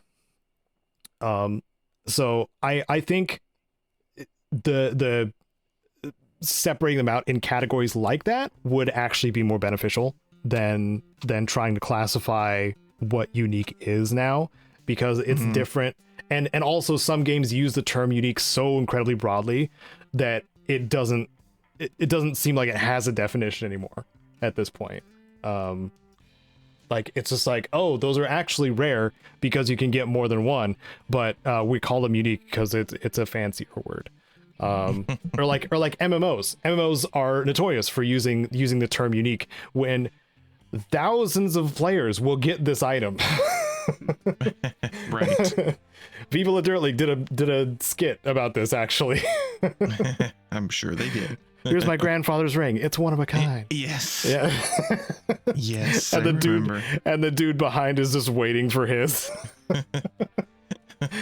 Oh, it's so great. So there was a couple examples. There's got to be some others, some other games that did uniques pretty well, because unique mods could be a thing too, especially after Fallout 4. Yeah, I take it by mods in this case you mean like modifications to a weapon. Yes. As opposed to not modders fix the game. Fix the game. Yeah, fix the game. This is like Krem's Tooth, which is a mod for a machete, which makes it somewhat unique. I'm devolving into a troglodyte right now. Where's the pit? Fix your game. Fix my game. If I have anything to say about the legendary system and what I would like to see, is a little bit different, perhaps. I would like to see the legendary weapon system, the RNG system, reincorporated into all loot, and stop calling it legendary. Because here's my thinking: it's like, I'm in Fallout, right? Post-apocalyptic world. How likely is it that every single pistol of that type that I come across is going to be the exact same as every other pistol in the entire world that exists, in a world that has been nuked and super mutants and everything else? Like, this guy's gun's not going to be anything like that guy's gun. So I think it'd be kind of cool if you took the RNG of the legendary system and just incorporated it into your regular loot. Like, have some base stats for the weapons, because obviously you don't want too many variations. But then, like, oh, this one happens to have a little something different about it, or this one happens to have a little something. So you're different saying, like, about kind of it. like how Borderlands already does it, kind of thing. Pretty much. Yeah, Borderlands has it so that like each part of the gun can belong to a different brand, so that even if you pick up the same gun, it's got some slightly different stats. Yeah. Yeah. That's my 2 cents. Yeah. I like the logic behind that, honestly. I do too. Yeah. But there's a little bit of it in like Fallout 4 with the mods that are equipped to the weapon, changing it up. But that's a very limited number. And I've also got my own problem with the mods, how it's just scroll further down on the list for the better stuff. Yeah. There's not really any compromises you make. It's just get better skills, make it better at everything. Almost no downsides ever. Also, let me mount my power fist to my power armor, Bethesda. Can I do that, please? It's literally a downgrade in Fallout 4, and I hate it. You know how you could achieve that? With mods. Yeah, you just mod it. Go into the power armor menu and mod it on with the mod. That's right, modception, baby. Oh boy. Then we'll do that. Well, okay, so since we're all, if I can jump off to another IP that's very different, all three of us are going to be playing D&D. We're going to like do our session in what, 6 hours, something like that. 6 hours. What? Like 8 hours, isn't it? It's like 7.5. So it's almost 4 a.m. So yeah, so 7 hours. 8 hours. No, it's 8 hours. Wow, It's 8 hours. We can't do math. I also just, I worked a full 8-hour shift today. Yeah. Well, it's my weekend. I've got an excuse to be a little bit slow. I'm proud of you. I don't have an excuse, okay? You do. You were at PAX, man. You're still recharging. I'm on day 3 of recharging, and Hey, man, it takes as long as it takes. No judgment zone here. Man, I hate Seattle. Anyway, Yes. D&D is something that we're playing, and D&D also does like magical, like mythological gear in a different way too, because how does it work in a DM sense, because you have more experience with this than I do, Jared. How does it work when somebody's DMing? Do they just ensure that there's only one instance of like the artifact stuff in the game at once being used by players, or? I imagine so, but there's when it comes to D&D though, there's also there's room for homebrew, which is literally just the DM making stuff up. Yeah. But as far as like actual like lore gear and stuff like that, like there's plenty of weapons that are like they're named weapons, and most people who have been playing D&D for years know about those weapons, and those do exist. And I'm sure that in the back of the DM's mind, I have never DM'd before, so I can't speak on this from experience, just common sense, that there would only be one instance of well, you've been watching Critical Role. Yeah. Have you seen the deck of many things? Yes. There's a perfect example of why there should only ever be one instance of an item in a D&D game, because that item could literally destroy the world of the game that you're playing. Yep. So I'm speaking again out of just what I perceive to be common sense. I can only imagine that a DM would only include specific certain like artifact level items, just one. Like I'm not gonna get the freaking World Razor 3000, Right. And then the next dungeon we go to, you're gonna get that too, because just for all the reasons we've talked about, it completely eliminates the entire purpose of a unique weapon if there's more than one. Yep. And D&D also has the different classifications too. Like, just because something's magical doesn't mean it's unique. The magical items, like the +1s and the +2s, I imagine, can be mass produced. Yes, all that indicates is like I think it's a level of magical enchantment. It's not a specific enchantment. It just means that it has a magical enchantment and therefore does magical damage instead of just common non-magical damage. Like some enemies will be resistant to non-enchanted weapons, so if you don't have a plus whatever weapon, you can't hurt that thing with your regular weapon. Yeah. You can't stab a ghost with your rusty short sword, but if you get the the +1, it's gonna actually hit 'em. Essentially. Yeah, I know how some things work sometimes. Well, I mean, D&D is literally just all the RPGs that we know and love. It's just we are doing all the work that's done in the background of those games. Yeah. Like Skyrim is still just, you can imagine a little dude in your computer rolling a dice when you swing your sword. It's the rules still apply. Just when you're playing D&D, you're actually doing those background things. Yep. I mean, if you don't want to imagine the dice rolls, you can play Morrowind and watch your character constantly fail the roll to hit check. Yep. Yes. Yep. All the time.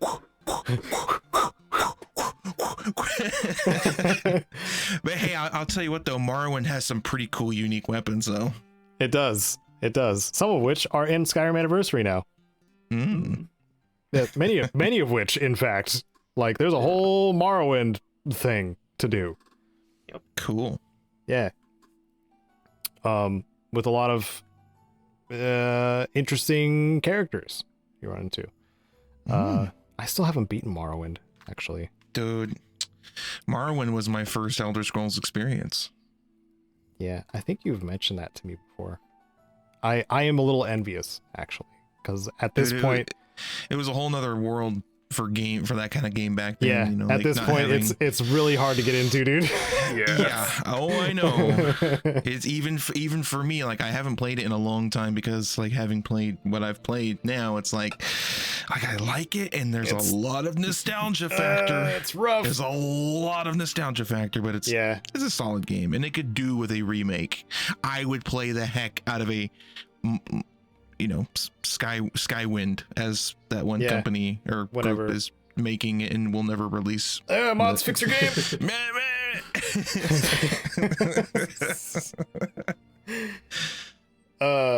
gonna be an ongoing joke. I know it. Like all the comments are going to be mods, fix the game. That's what it's gonna be now. Well, hopefully there'll be a few people in the comments who will be able to give their own take on the Legendary system as well. And examples of like what other games are doing with their unique items, and making them distinguishing them from the rest of the stuff, or what have you, or maybe even a brand new idea or idea that they haven't seen in other things. Because I feel like I've run out on this topic. I think we did pretty good, though. I think we all successfully died at least once during the during the podcast. And it's not a successful podcast if at least all of us haven't died at least once. That was a lot of negatives. How do you feel about that, Sarge? That was like a triple negative. I phased out for a second there. Oh, okay. I'm back in my room. Sarge is phasing out. Get a magical weapon. Oh no! He's ethereal. Get him. We're practicing for D&D. Anyway, which all of you will not be listening to. I am so sorry. Yeah. Me, Sarge, and Jared are going to be playing some D&D with our buddies. And DM Sean. Reminder that we do have, you know, the Lost Mine of Phandelver, though, that people can go listen to on your channel, Jared. Yeah. I've been listening back to that, just reminiscing a little bit on how much I really should have dated Bart.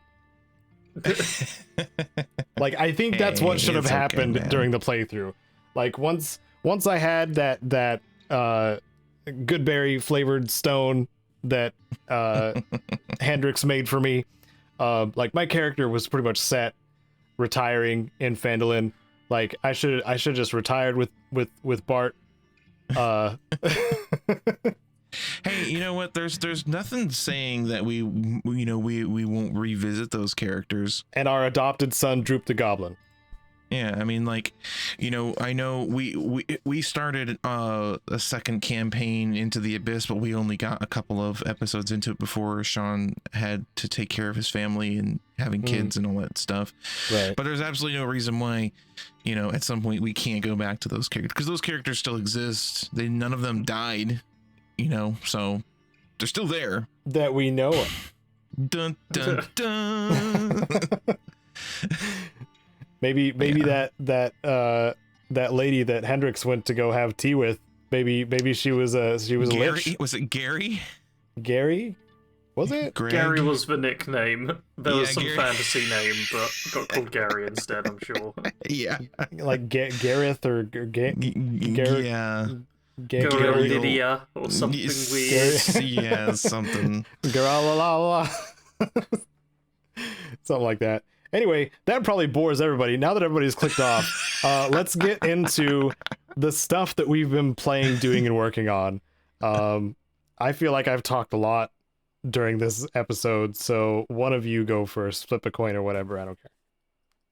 We could roll a dice. I don't have a coin or a dice on my desk, which is actually quite surprising. I don't either. I can go, I guess.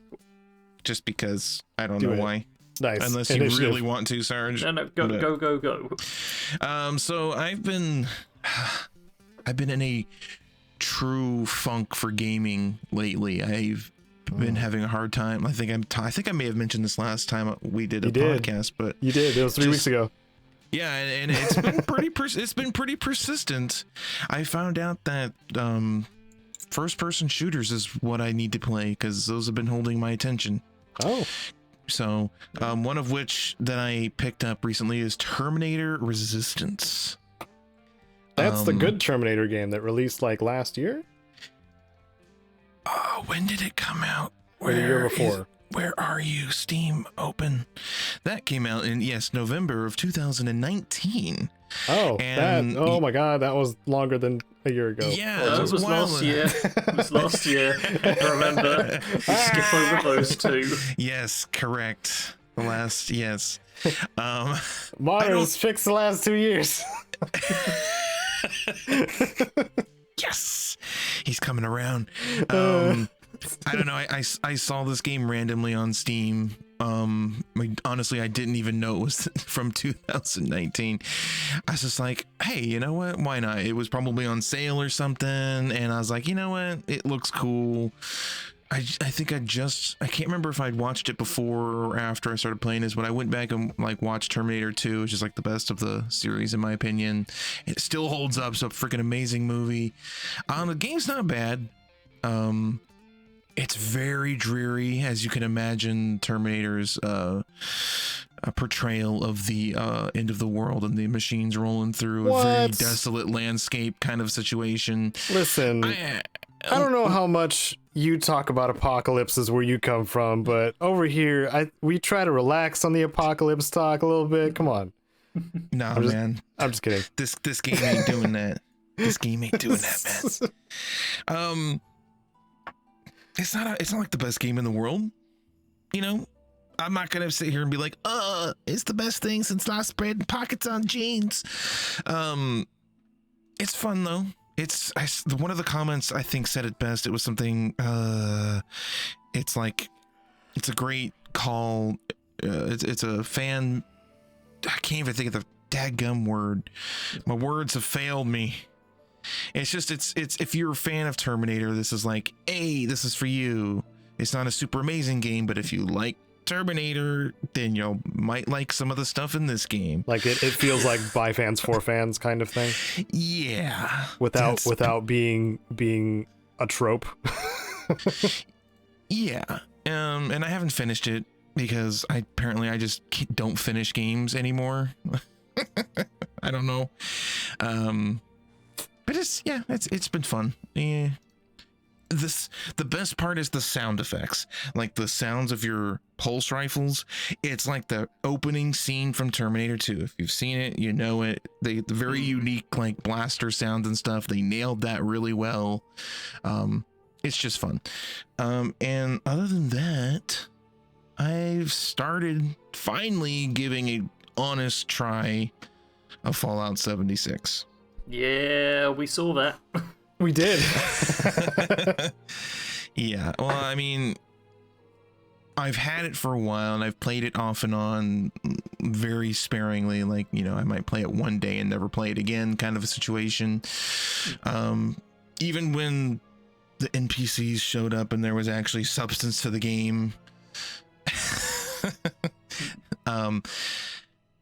But I'm trying to finally actually just like give it a good college try, you know. Just I'd been talking about trying to load up Fallout 4 again and trying to make it all spooky with, you know, your favorite word, mods. Yeah, it's my favorite but word. then I was sitting there and I was like, I've played this game so much, I kind of want something new. And I was like, well, I haven't played 76, so I have played it, but I haven't played it. I haven't given it really a good chance. So that's what I've been working on lately.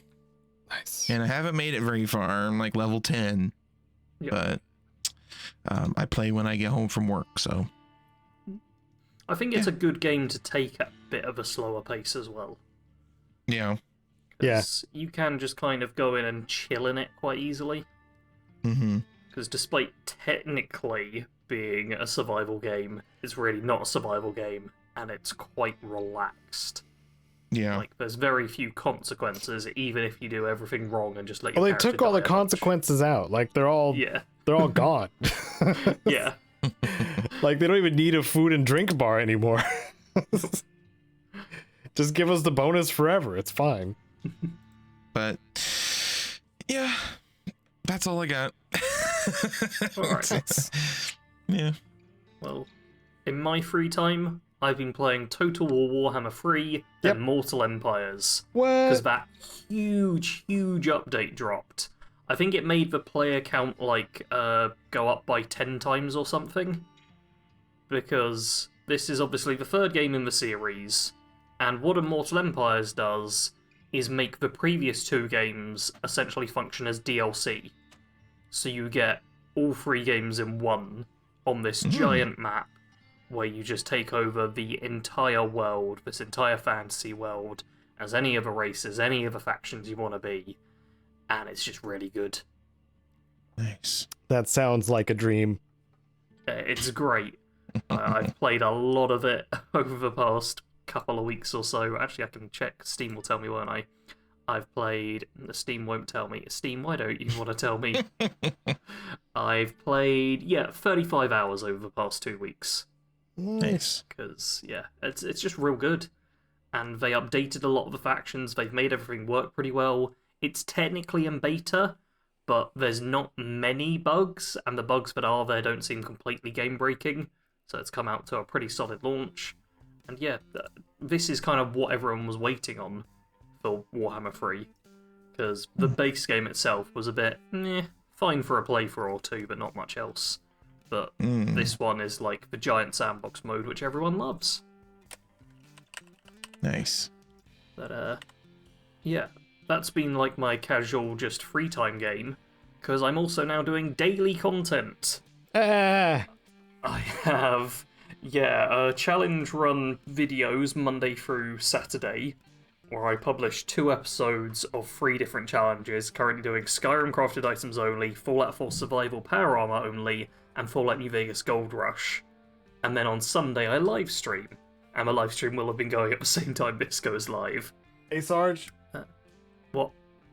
I know you got no chill right now Oh, no. when it comes to content. However, I wanted to ask, since we're all here, is there one of the playthroughs that you've already like finished recording and you're just uploading as you go? No.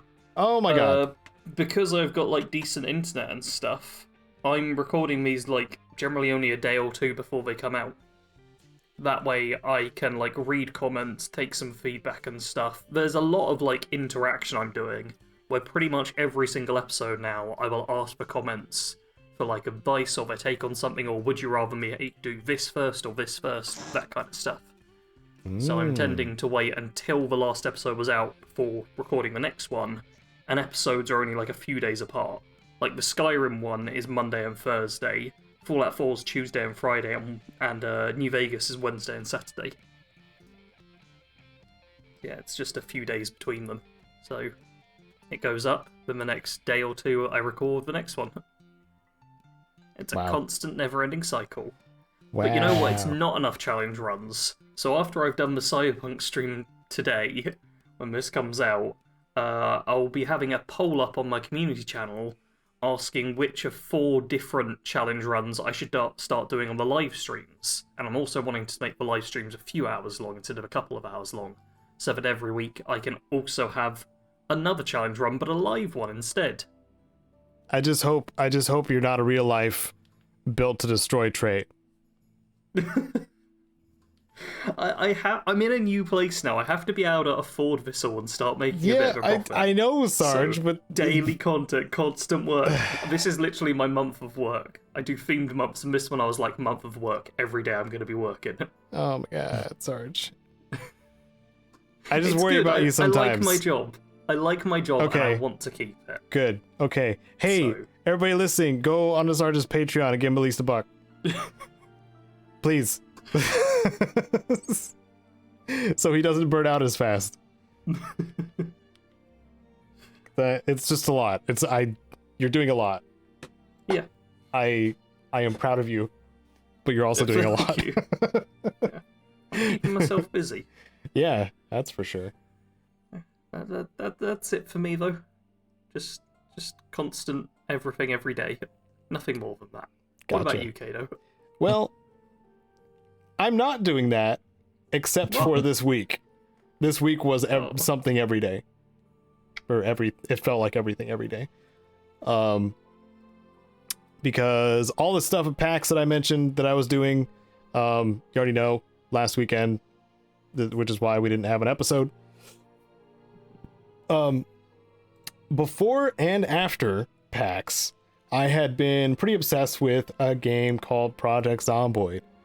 It is a game with zombies and simulated survival with the very clear implication that you're gonna die. It's a matter of when. Pretty hardcore, pretty hardcore survival game in that sense. I've been enjoying a lot playing it with Nelsar on his server when he's up and around and able to play, and also doing my solo playthrough of Project Zomboid. I did the world can persist after you die too. I think I already mentioned this. Man, I've been playing Project Zomboid for a long time now. Anyway, also, you can see the footage. I've been playing Cyberpunk 2077 just a little bit, just to get the vibe for the Edgerunner content and whatnot. That's pretty much it, though. Like, I didn't like start a new game or anything like that. I was literally running my character who I used to make the Iconics guide with. So, like, I had a lovely menagerie of weapons to choose from. I was just pick one up, then start blasting. Like, that's what the missions turned into for the most part. It was also my hacker master character, so I could, literally hack everyone to death, which was fun. I also, if you didn't see it on my channel, even though you are on my channel, I finished the Fallout 2 playthrough. Oh my god. I finished it. It ended at episode 100, which was not planned, but very satisfying. But there is also a post-game episode, which is going to be labeled 100.5, which is where I finally get the pariah dog encounter, and the radiation green goo area special encounter as well, because there's a little thing that I discovered when it came to luck and random encounters, especially the bad ones, which those two are bad ones. So look forward to that if you like some of the background stuff where I had to literally modify my save to do something because my character was too good. So as for like playthroughs that I'm going to do next, I don't know. I am not going to go at the same rate that Sarge is for why not? For Let's Plays, because I don't think I could think straight with 3 games going at once. Or more. Four. Thank you sorry, very much. 4 games. Sorry, my games. bad. 3 games. 4 games. What amateur error is Oh this? my god, Sarge. So also on my way back from PAX, because we took the train back and forth, I started reading Final Fantasy VII on the way to a smile. I don't read. I've mentioned that multiple times when we started recording, also during recording. But I was reading a book from the Final Fantasy VII kind of, I don't know, sphere. And On the Way to a Smile is a book written about the events between the ending of Final Fantasy VII and the 2-year gap up to when Advent Children starts. So it's that 2-year gap where you learn like what's going on with all the characters and what they're doing. Does it make as little sense as Final Fantasy VII and Final Fantasy VII Advent Children? As little sense? No, it actually explains things pretty well. Well, I don't think we can really call it a Final Fantasy thing then. Oh, so it's not supposed to make sense. Okay. Yeah, if you understand stuff, it's Dang not it. really Final Fantasy. Well, it's really funny you said that because one of the PAX panels was legitimately that as a subject. It's, are you confused? Good. That's not a bad thing. Because the characters are just as confused as you are, and we're using that as a device to progress the story. Like, it's... Wow. Yeah, it was actually a pretty cool panel. I decided to not go to that panel because I thought it was more fans complaining about FF7 Remake, not necessarily like talking about the storytelling style that they used in Remake. which is spoilers. Remake is more of a sequel than it is a remake, a shot-for-shot remake, which a lot of people were expecting. So No point in me playing it now. You spoiled it. oh dang it! Duh. I think the fact they called it like the remake and it's not quite a remake is the particularly confusing part. It is, but the naming conventions is also extremely intentional. Like remaking as in remaking the world, remaking certain aspects of the story, because this is a very different situation sometimes. I really don't want to spoil it though. Like, you should play it. So anyway, the book, like, I'm about halfway through it. Like, it was a 3-hour train ride, so I got, you know, and it's not a long book either, which is probably why I'm gonna actually be able to finish it at some point. But yeah, it's good to geek out a little bit with not looking at a screen, but instead looking at pages that talk about a video game. So Yeah. that's What's pretty cool. Paper? I mean, Paper. on top of my super busy schedule, I've picked up reading in a big way, and I'm getting through a book or two a week. Because, Dang. you know, How do you I do don't have that with enough. all the Let's Play stuff, Sarge? I'm a fast reader, I'm a fast recorder, and a fast editor. I think you're I'm a just madman. doing stuff that I can do quickly. Yeah. I think maybe I'm too meticulous with my editing, and I'm too slow with everything I do. Maybe that's what it is. I'm zoom, zoom, zoom. I bunny hop my way to victory. Ah, that's right, you do. You did. In all of the games we played. Every Yeah. single one of them. Well, guess gotta who's the move at buddy now 500 in miles per D&D? It's me. Oh, literally. Yep. Anyway, that's all I had. Do you guys have any final messages, final things to say? No.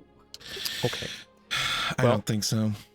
You can find us at all of the links in the description. All of them. Click every single one. And if you want to be a comment of the cast, do that. Do a comment. Make it on the Thanks for listening, everyone. We're gonna go claps. Yep. Take care.